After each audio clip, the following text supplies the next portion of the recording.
Moin, hallo, servus, Gute. Parenting in Germany versus the United States. I'm Mace, coming to you from Western Canada. Let's check out this video. We've seen a few parenting videos in the past. Always interesting to kind of look at the cultural differences, what's more considered normal, what's considered normal to me, what's the stereotypes of North American or Canadian or people in the United States, and what's like a more stereotypical view in Germany versus what's the more generalized or realistic view. Let's check it out. Parenting in Germany versus the United States. I don't know if she's in Germany. She's probably has experience of both, and she's going to give us some commentary on that. Let's get into it. Parents picking their children up from clubs at 2 a.m. I was like, no way. Kids going clubbing? What age though? Like 7-year-olds? They're in like the toddler club? Like got some juice boxes and Montana. Hi everyone, welcome back to my YouTube Germany. channel. My name is Montana and I was an exchange student in Germany this past year. Now I make a lot of videos on the differences between German and American culture.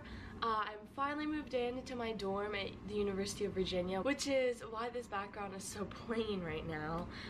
It's like a concrete prison wall. At least it's not a migration background, am I right? But I'll try to be decorating it soon. It's just really hard, nothing sticks to it. So pardon the background, I'm trying to find the best place to film. Today's video, I'm going to be talking about the differences between parenting in the US versus in Germany. Keep in mind, I only had like parents as a teen in Germany, so I don't know as much about the experience of a child growing up in Germany, whereas in the US I definitely have like more knowledge. But just to start off, I think that children in Germany have so much freedom at a young age. It was insane to me. Like, just German parents give their children so much more freedom to do what they want. For example, German children play more alone a lot, and I was reading a few articles just to like make sure the points that I was making or the points that I've witnessed are true for more than just like the few examples that I saw while I was in Germany. It's definitely true that German parents aren't afraid to have their children go play alone and to be, say, a further distance away or maybe not even in view, versus in the US it's like a parent rule or like a babysitter rule that you have to be with your eyes on the child at all times. So I'm not sure exactly which age group she's talking about, but I remember, and I'm just going to give my experience, my personal experience. I was able to walk to elementary school alone. And we're talking, what, grade 2? So I was like, I don't know, like 10 years old, 11 years old. I was walking to school by myself. And I also walked to school by myself in middle school and high school. So I feel like I had a lot of freedom in my community. And there was no catastrophizing or, you know, people didn't have like a catastrophic outlook on allowing kids to go out and play or play by themselves or play alone. I know in the United States there's lots of stereotypes, I think, about some of the more urban areas. And of course, you know, there's going to be more crime and stuff like that. But I think in general, my experience was I was given much freedom and it was great. Almost feel like they're being watched. The next point that brings me to is playgrounds in Germany and Europe. So there was this video, I believe it was by Vox, I can link it down in the comment section below, but it was on how Americans have just made their playgrounds so safe that children don't benefit from playing on them really, and you could see it in slides being totally enclosed in like soft plastic versus open and metal, and like everything is just designed for safety. There's a million railings and such. But playgrounds in Europe are considered more dangerous, but the children actually learn more from these dangerous playgrounds. And let me tell you, this is the truth. In Passau, and kids are like rubber. They can fall and like they're not going to break bones and stuff, or at least less likely. But it is true though. You have to give children a chance to explore and experience things, you know, and then they learn about danger and caution that they should take when doing different activities, and that's the only way that they're going to learn. there's only so many things you can tell, especially a child doesn't always understand, right? Which is where I lived. There was this playground downtown, and I have never been on like a playground and been. I was never a big playground guy when I was little. I don't think, yeah, it was never really a thing, like going to playgrounds. I don't know. Maybe I did and I just don't remember, but So scared. I was 17, so I cannot imagine a 5 or 6-year-old climbing on this playground. It was like strings that made up this web almost, and these wooden and metal platforms, and then like you could climb to the top, but then it was really hard to get back down to the bottom. I'll try to find a picture of one similar to it, but I got so scared. I think my friend like helped me off of it because I was so scared of it. That was definitely a culture shock for me. I was like, wow, these playgrounds look a little scary. Where are the bright colors of slides and play toys? It was still really fun, and whenever I went in the city or like walked by that area, there were always so many children on the whole climbing gym. Another aspect of independence that Germans tend to give their children is allowing them to ride the bus or like get to school on their own. In the US, yeah, this is what I talked about earlier. We lived in a great place because we were like equidistant to my elementary school, my middle school, and my high school. We were pretty much like in the middle. So I grew up in a very like awesome place, and I was able to walk to all of those just by myself. Like my high school was like a 5-minute walk. My elementary school was maybe a 10-minute walk, and middle school was like a 10-minute walk. And yeah, I was walking to school. I remember walking to school like 10 years old, 9 years old, just by myself down the hill through the like very beautiful, safe neighborhoods. You'd see other kids walking to school. So it was never a worry, I don't think, for my parents, because we just grew up in such a fantastic community, just from my personal experiences of it. Kids do ride the bus to school. However, I never took the bus to school. It's a school bus. It's one of those big yellow school buses that you think of when you think of the US. And so it's not the same as in Germany. In Germany, I would see like 5th graders on the actual bus because they don't have school buses. They just use their regular bus system to get to school. So they're adults getting to work. We actually do the same thing. My wife actually made a comment yesterday because school's just coming back just a couple days ago, right? They just started back to school this week. And she said, oh, the buses have been so busy because the kids are catching the bus to go to school. Just a normal public transportation bus. Elderly people riding the bus, and there's children on it. And I just felt like in the US, people would be so scared to send their children on a city bus. It was crazy for me to see such young children riding the bus alone because it was taking me a long time to figure out how to ride the bus. Albeit it was not my home language or my mother tongue. So if it was in English, I'm sure that it would have been a little bit easier for me. But then again, the children are learning how to use the bus system at such a young age, and parents see that it's very safe and nothing's gonna happen to their child. So another thing that I found is that American parents care more about really focusing on what their child is doing and like striving for their child to be the best. And this has kind of come to a term called helicopter parents because it means that they helicopter around the child 24/7. And oh yes, we know those people. Everybody's met those types of people, and I don't think they're exclusive to any culture, but probably more prevalent in certain cultures, I suppose. I think they're just more prevalent in general in the social media age, because there's no doubt in my mind that social media has twisted and infected the minds of people to the point where they get these doomsday and very negative ideas about people, just people in general. So they won't want their child, like, say their kid was out biking and he fell and scraped his knee or something, or whatever it may be. He's lost, right? The kid got lost. He's out biking and he doesn't know, he took a wrong turn, and he's like, oh. Some parents, like, they wouldn't want him approaching or talking to any stranger. Say a guy's out cutting his lawn or something. They're not going to want him talking to a stranger. But the fact of the matter is, you have to be able to speak to people and navigate those situations, even as a kid. And sure, there's always risk in the world, but not every single stranger is some bad guy. Like, we shouldn't be having kids coming up being scared of strangers in their communities. And if that's the case, it's pretty sad. But I feel like there's a lot of catastrophizing.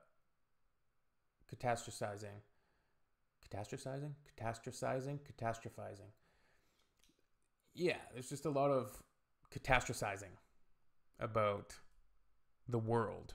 And I think that becomes apparent when you just look at social media and how it's so negative, and just having access to social media, right? So everybody has access to everything around the world.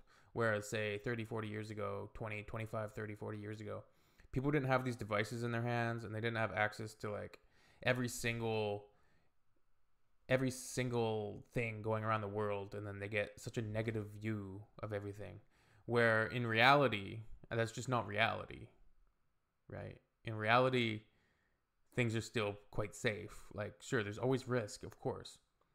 But the reality of life and being in the moment, away from those devices, away from your cell phones, away from computers, and being outside and in the community, that's real, not the reality, not the fake reality that people get in their mind from looking at social media all the time. And I think that makes its way into parenting and into ideas that people start to teach and give to children. So, and are always trying to control what they do. Just some examples of this are that I have a ton of friends whose parents are always controlling what they do. They won't let them go out a lot. They won't let them go out to just hang out with their friends sometimes. They're making sure they do their homework even if they're in 10th, 11th, 12th grade. They're making sure they're studying for exams and forcing them to do all these clubs they want because they want their child to be so smart and get into the best college or university. Just a very crazy practice, because I felt like in Germany a lot of my friends were studying because they wanted to and they had the pressure on themselves to get good grades. I never really asked my friends too much if it was their parents putting pressure on them.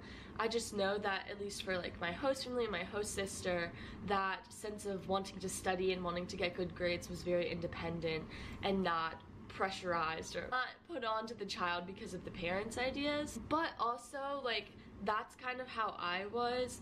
I think that parenting in Germany is more generalized there. More parents act the same, versus in the US, parenting can range so much. Like, you have parents who do not care at all what you do, and then parents who control your whole life.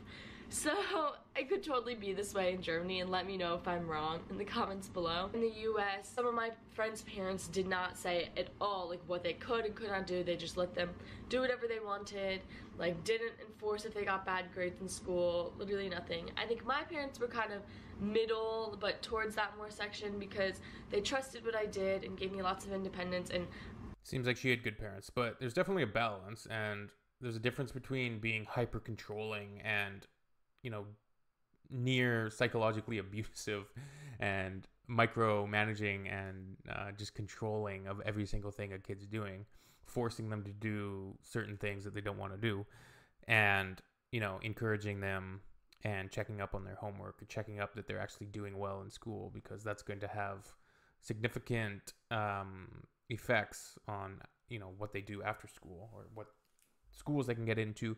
But kids should also be given that freedom to explore their interests and things that they might be good at, right? Any you know, if they're better with their hands, if they're better at math and science and engineering, if they have that type of thing, or they're more of a people person, you know, they're interested in language and social connections and sociology. So there's like people that are interested in people things, people that are interested in more engineering side of things. They might go into a trade. They might be an electrician or a plumber. They're interested in systems.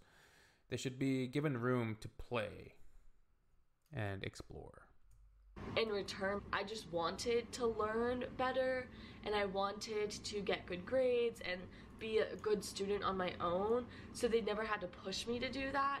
And then far other spectrum is that some kids' parents did everything for them. Like, some children, and friends that I know, their parents have actually done projects and homework assignments to turn in for them because they wanted them to get a good grade. That's just crazy to me. Because what are they learning? That's They're insanity. not learning anything. The main overall point to this. But we all know parents are crazy. We all know parents are crazy. Those are their little kids, right? And sometimes they're going to go to absurd lengths to give them a step up.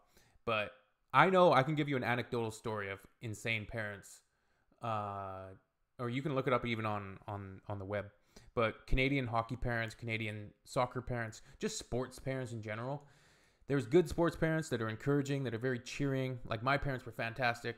A lot of my friends' parents, great. Like when we started playing more competitive sports, competitive hockey. But then there was also like parents who are near fanatical and would literally get into like fistfights in the stands with other parents, like the opposing team's parents, literally like arguing, name calling, and physical confrontations over kids playing sports. Like it's insanity sometimes. Is that in Germany, the motto would be that independence equals responsibility.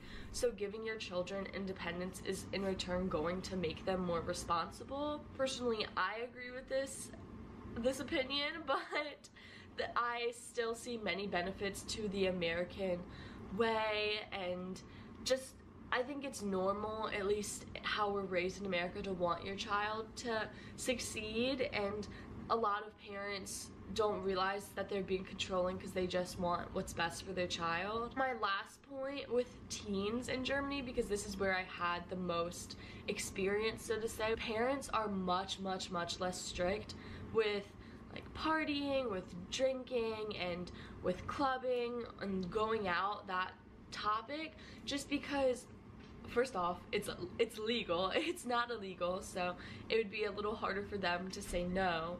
Versus in the US, parents are like, no, because you could get arrested and it is illegal.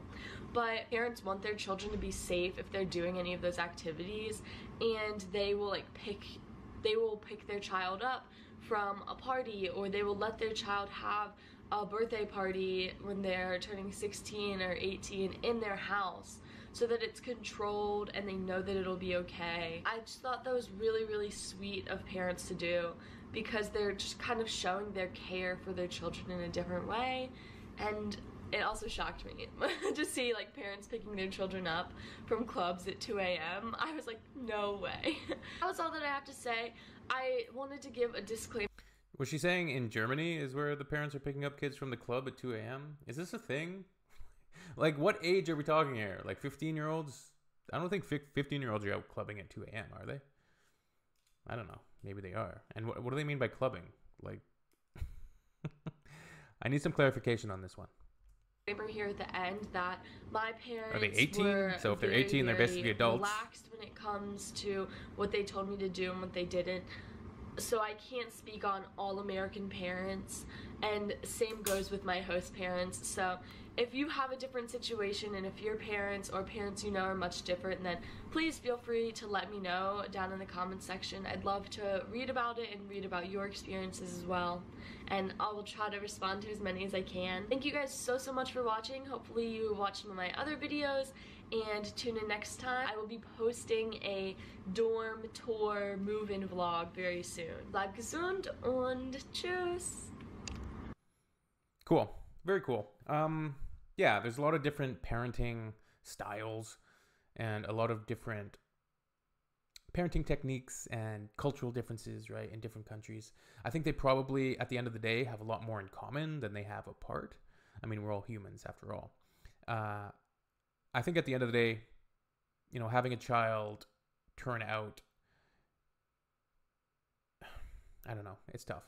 Like, giving a child stability and love, like that's basically all they need, like stability and like a loving, stable environment. And that's going to give them the best you can do is give them the best chance that you can provide, basically, because there's always things that you can't control. There's going to be some people that get, you know, involved in addiction or, you know, make bad decisions. But all you can do at the end of the day is give them a fighting chance and the best chance that you can provide.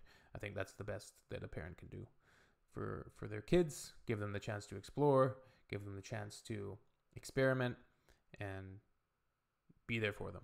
That's about it. All right. See you all in the next one. Tschüss, auf Wiedersehen.